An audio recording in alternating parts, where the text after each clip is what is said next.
Très heureuse de nous rejoindre à l'heure des informations. Mesdames et messieurs, bonsoir et voici pour vous les titres.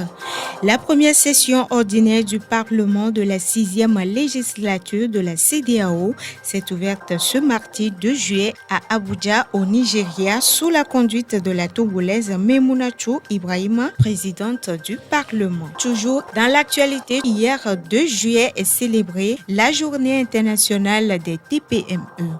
Au Togo, les acteurs impliqués ont échangé avec la ministre du Commerce. Les détails dans ce journal.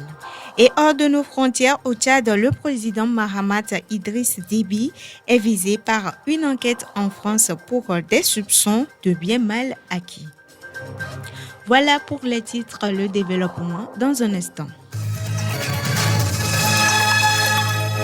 La première session ordinaire du Parlement de la Communauté économique des États de l'Afrique de l'Ouest, CEDEAO, s'est ouverte hier à Abuja, au Nigeria.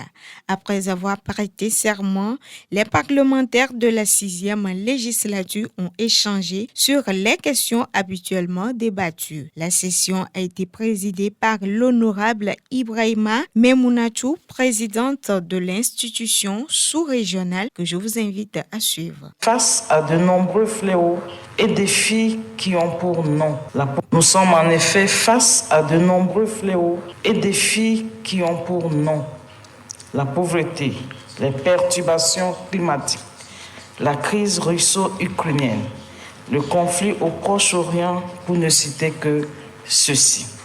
À tous ces fléaux s'ajoute un autre phénomène d'une ampleur délirante dans notre région, qui est la recrudescence de la menace terroriste, de l'extrémisme violent et du grand banditisme qui coûte la vie à nos vaillantes forces de défense et de sécurité, ainsi qu'à des milliers d'innocentes personnes. Cette menace asymétrique interpelle notre conscience d'Africaine. Nous nous sommes engagés à travers cette déclaration, entre autres, à mettre en place une commission ad hoc de médiation qui sera chargée de travailler à renouer et à maintenir le fil du dialogue, non seulement avec les autorités de ces différents pays, mais aussi la communication entre nos différentes populations.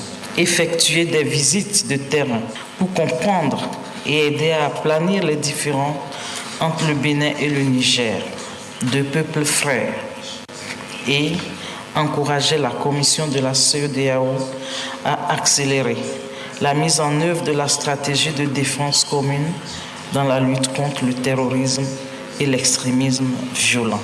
Le ministre togolais des droits de l'homme chargé des relations avec les institutions de la République, invité à cette cérémonie d'ouverture, n'a pas manqué d'énumérer l'engagement du gouvernement togolais face aux situations fragilisant l'état des droits et les droits des populations. Paco Mayaovi à Djourouvi que nous écoutons. Le Parlement de la CEDEAO est incontestablement un outil d'intégration et de développement de notre espace sous-régional. Notre pays, le Togo, sous le leadership de son président, continuera d'œuvrer inlassablement pour ce noble objectif d'intégration sous-régionale et ne ménagera aucun effort pour qu'ensemble, les populations ouest-africaines se sentent partout chez elles. Notons que cette première session ordinaire du Parlement de la CEDEAO de l'année 2024 est prévue prendre fin le 24 juillet prochain. Radio Oriole. Autre sujet dans cette édition, le Togo représenté par une délégation du ministère de la Promotion de l'Investissement a pris part les 27 et 28 juin dernier au 7e Forum international Afrique Développement. L'événement s'est déroulé à Casablanca, au Maroc, sur l'initiative du groupe Hachi Jari Wafa,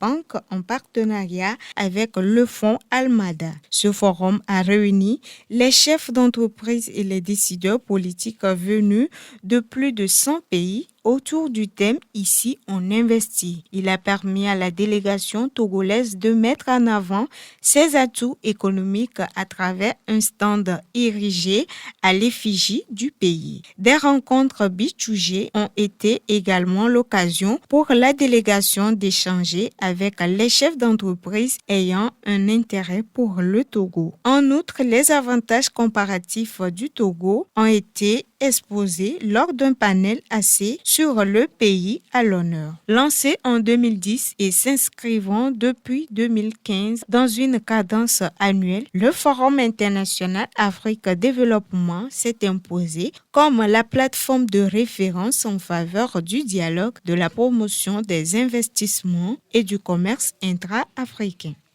Je l'annonçais tantôt dans les titres, ce mardi 2 juillet 2024, la Journée internationale des très petites et moyennes entreprises a fait réunir les entrepreneurs des organismes internationaux à Lomé pour une séance d'échange.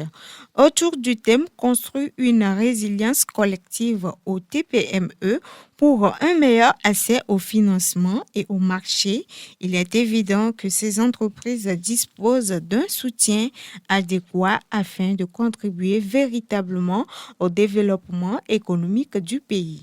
Écoutons Vignon Aboki, président du TPME et du comité d'organisation. C'est une journée qui a été instituée pour célébrer l'importante contribution des TPME au développement économique. Au Togo, les TPME contribuent à 40% au PIB et à 60% en matière de création d'emplois. Cette journée aussi a été instituée pour faire la promotion des politiques favorables au développement des TPME. Occasion pour la ministre en charge du commerce Rose Kaïmi-Vedor de réitérer le soutien du gouvernement togolais vis-à-vis des TPME. Au regard de l'importance de la contribution de cette frange du secteur privé au développement socio-économique et durable de notre pays, les TPME sont au cœur de l'action du gouvernement depuis plusieurs décennies. La vision de son Excellence M. Faure Essorzina Gnassingbé, président de la République, est de faire du Togo une nation moderne avec une croissance économique inclusive et durable. Cette vision est déclinée dans la feuille de route gouvernementale 2020-2025. Il s'agit à travers cette réforme de mettre en phase des mesures de soutien adaptées aux TPME de notre pays. C'est également une opportunité pour les jeunes entrepreneurs de prendre connaissance de la charte des TPME et des mécanismes digitalisés mis en place pour les accompagner. Suivons Liciano Féou, directeur général du secteur privé. Pour l'accès au financement, on travaille avec les institutions financières pour qu'elles adaptent leurs produits aux besoins des TPME. Pour l'accès au marché, il y a les foires où on essaie d'amener les entreprises togolaises pour qu'elles puissent avoir des contacts avec les potentiels acheteurs. Il y a des nouveaux contrats qui sont signés avec des acheteurs internationaux et l'opportunité de la ZLECAf qui se présente et les TPME togolaises vont bientôt pouvoir profiter. Radio Auréole, c'est la santé, l'éducation et la musique. L'actualité internationale à présent, le président tchadien Mahamat Idriss Déby est visé par une enquête en France pour des soupçons de biens mal acquis. Une source proche du dossier a confirmé sur RFI ses investigations concernant les dépenses vestimentaires de la présidence de la République tchadienne. Fin 2023, une enquête de Mediapart faisait état de dépenses s'élevant à plus de 90 000 € pour l'achat de costumes, de chemises et de vêtements de luxe. L'enquête pourrait être élargie au patrimoine immobilier détenu par la famille Déby et son entourage en France. Dans sa récente autobiographie, Mahamat Idriss Déby était revenu sur cette affaire qu'il considère comme un symbole de manipulation en politique et aurait été monté de toutes pièces par Abakar Mamani, l'ex-conseiller chargé des affaires présidentielles et ministre d'État tombé en disgrâce. Rappelons que ces derniers temps, le Tchad s'est rapproché un peu plus de la Russie au détriment de la France et des États-Unis. Sport football, les résultats de la 29e journée du championnat national de la première division D1 Lonato. Semassi de Sokodé domine largement Binkiti de Bassa sur le score de 3-1. Aseka et Dito font match nul et vierge. Asco de Kara chute devant Aisbina 0-1. 2 buts partout entre Uniscore et AS OTR. Tambo FC 0, Gomido de Balime 0. AS Barakuda et AS Bolossou se partagent les points 1 but partout. Même score entre Kakadre FC et Espoir FC. Entente 2 écrase Djumbe FC sur le score de 5-1. Ouvrez l'info.